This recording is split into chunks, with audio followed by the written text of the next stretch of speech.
YT family, तो हम पहुंच गए हैं अपनी मंजिल यानी कराची शहर। और ये है कराची कैंट रेलवे स्टेशन, जहां से हम अपना आज का सफ़र और व्लॉग स्टार्ट करेंगे। आप मेरे साथ रोड ट्रिप करते जाएंगे और एक्सप्लोर करेंगे हम मिल के कराची शहर को, जो कि है रोशनियों का शहर। यहाँ पे बारिश से वेलकम हुआ और कूली बहुत ज़्यादा परेशान हुए थे। इसकी रीज़न मैं आपको आगे बताती हूँ। और यहाँ पर आप मौसम देख सकते हैं कि अभी भी मौसम बहुत ज़्यादा क्लाउडी हुआ था और कहीं एरियाज़ क्लियर थे, कहीं क्लाउडी वेदर था और कहीं कहीं हल्की हल्की बूंदें पड़ रही थी बारिश की। तो काफ़ी डिफरेंट मौसम एंजॉय करने का भी मौका मिला। तो हम यहाँ से ऑनवर्ड्स जाते हैं कराची शहर एक्सप्लोर करते हुए और निकलते हैं कैंट स्टेशन से। तो यहाँ वॉल पे बहुत खूबसूरत पाकिस्तान रेलवेज़ की पेंटिंग हुई थी। और यहाँ कराची के जो कैंट एरिया है, इसमें आपको बहुत से ऐसे ऑफिसेज़ मिलेंगे जो बहुत बड़े बड़े ऑफिसेज़ हैं, बड़े बड़े काम कर रहे हैं, जिसका नैप का ऑफिस भी है यहाँ पे। और भी काफ़ी बिल्डिंग्स हैं, पुरानी नई, फ्लैट्स नहीं है यहाँ पे। फ्लैट्स आपको आगे जाके स्टार्ट होंगे और मैं दिखाऊंगी कि जहाँ से फ्लैट स्टार्ट होंगे तो वहाँ से फील भी आता है कि कराची शहर अब स्टार्ट हो गया हुआ है। तो ट्रेन्स हो गई थी क्योंकि कैंसिल या लेट।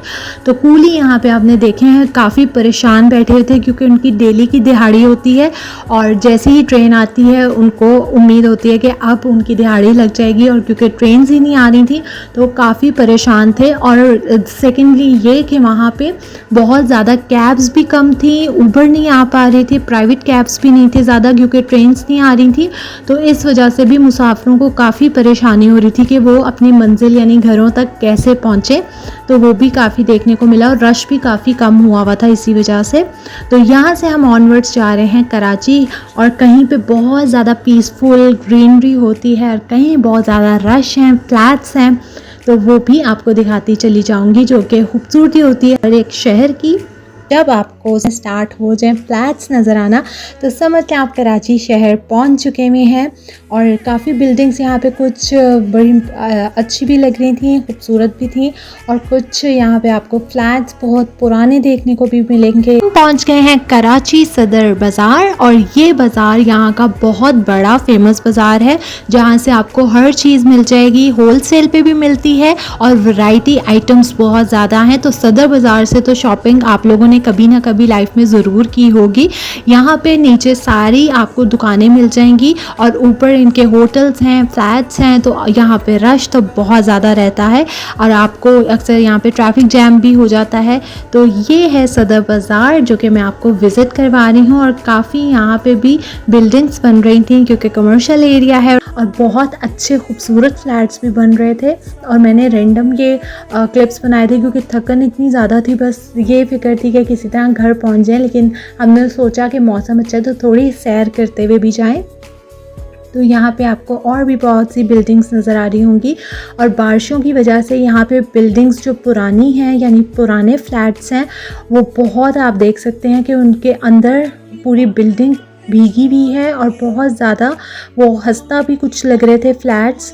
और बहुत ज़्यादा बिल्डिंग्स की जो मतलब सीमेंट्स वगैरह और सब बहुत ज़्यादा हुआ था ख़राब बारिशों की वजह से। और ये नोमान शॉपिंग सेंटर है या स्क्वायर है।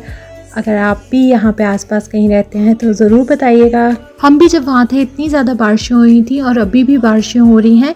तो आप बताइएगा कि आपको बारिशें या पसंद हैं। और धूप बिल्कुल भी नहीं निकल रही थी, जो कि आगे भी व्लॉग्स में आप देखेंगे। और यहाँ पे हुआ था रश काफ़ी ज़्यादा और ट्रैफिक कहीं कहीं जैम भी हुई थी, स्लो हुई भी थी। और कहीं पे बहुत हैवी क्लाउड्स थे, जिससे अभी आपको नज़र आ रहे होंगे। बिल्कुल काली घटा थी और लग रहा था बस अभी बारिश दोबारा से हो जाएगी। और कहीं पे क्लियर वेदर था। मैं आपको सबसे बड़ा शॉपिंग प्लाजा और पार्किंग प्लाजा दिखाऊंगी, जो कि केडीए का है। और यहाँ पे आपको हर ब्रांड अंडर वन रूफ मिलेगा, जो कि बहुत फेमस बड़े ब्रांड्स हैं और आप यहाँ से शॉपिंग कर सकते हैं। शॉपिंग की बात हो रही है तो यहाँ से आपने ग्रॉसरी ज़रूर ली होगी। ये है मेट्रो यानी कराची मेट्रो, जो कि बहुत ही बड़ी इसका शॉपिंग एरिया है, साथ इसकी पार्किंग भी बहुत बड़ी है।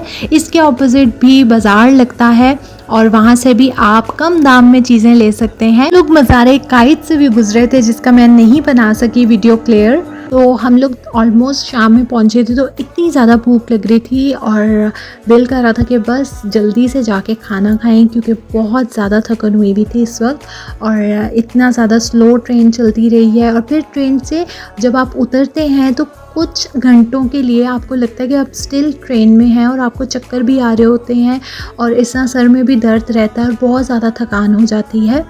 तो जब तक आप रेस्ट नहीं करते, खाना वगैरह खाते नहीं हैं, फ्रेश अप नहीं होते, आपको लगता है कि आप स्टिल ट्रेन में हैं और बहुत ज़्यादा थकान हो जाती है। नींद भी नहीं सही अक्सर ट्रेन में आती क्योंकि मुसलसल हिल रहे होते हैं। तो यहाँ पे आपको बिल्डिंग नज़र आ रही होंगी बारिशों की वजह से, और बिल्डिंग्स जो मैंने देखी हैं काफ़ी ज़्यादा, जो स्पेशली फ्लोर्स थे, सबसे अपर फ्लोर्स जो थे वो काफ़ी ज़्यादा गीले हुए थे।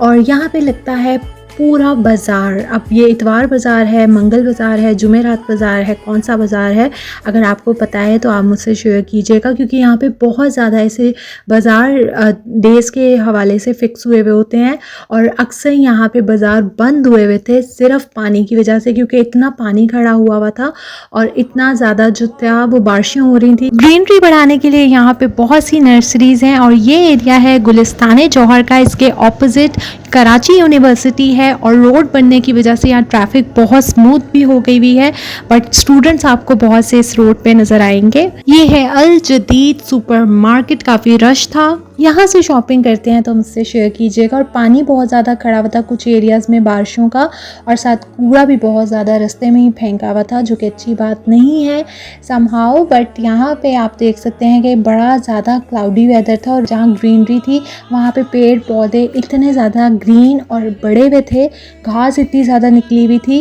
बारिशों की वजह से, तो वो भी देखने को मिला कि इतना ज़्यादा ग्रीनरी हुई हुई थी। और इस बार कराची जाके बहुत ही अच्छा वेदर लग रहा था, क्योंकि यहाँ पे बहुत ज़्यादा बादल आए हुए थे, बारिश हो रही थी अनएक्सपेक्टेडली। बट आगे किस तरह के व्लॉग्स आएंगे और आगे कैसा मौसम रहा है वो आपको अगले व्लॉग्स देखने पे पता चलेगा। तो यहाँ पे हम लोग भी जल्दी जल्दी कोशिश कर रहे थे कि जल्दी से पहुँचा जाए और हम फ्रेश अप हो जाएं, ताकि शाम अच्छा सा स्पेंड करने के बाद फिर से हम लोग विज़िट कर सकें, निकल दें। और आपको पता है जब आप किसी जगह पे जाते हैं तो काफ़ी आपके स्केजुअल लाइंड अप हुए हुए होते हैं, बट साथ साथ मौसम ने भी इस बार बड़ा टफ़ टाइम दिया हुआ था, क्योंकि कभी भी घटा आ जाती थी और कभी भी बारिश शुरू हो जाती थी, इतना क्लाउडी वेदर हो जाता था। दूर दूर तक काफ़ी बादल हैं लेयर्स में और काफ़ी ज़्यादा बारिश ऑलरेडी हुई हुई थी, तो बहुत ही खूबसूरत लग रहा था। और ये धूप निकल आई बाद में, जो कि बहुत अच्छा मंजर लग रहा था शाम के वक्त। मौसमियात की अगर बात की जाए तो ईद का चांद नज़र आ गया है, और मौसम के क्या तेवर रहेंगे, तो ये है वो बिल्डिंग जहाँ से अनाउंस होता है कि कल ईद होगी कि नहीं। चांद देखा जाता है रोयत हलाल कमेटी की तरफ से। तो ये वो पूरी बिल्डिंग है, ऑफिस है स्पार्को का, ये इसकी मेन एंट्रेंस है। हो सकता है आपने भी कराची रहते कभी विजिट ना किया हो। ये है डाउ यूनिवर्सिटी, जो कि ओरछा कैंपस है और काफ़ी पुरानी फेमस यूनिवर्सिटी है। यहाँ पे मेडिकल की स्टडीज़ होती हैं।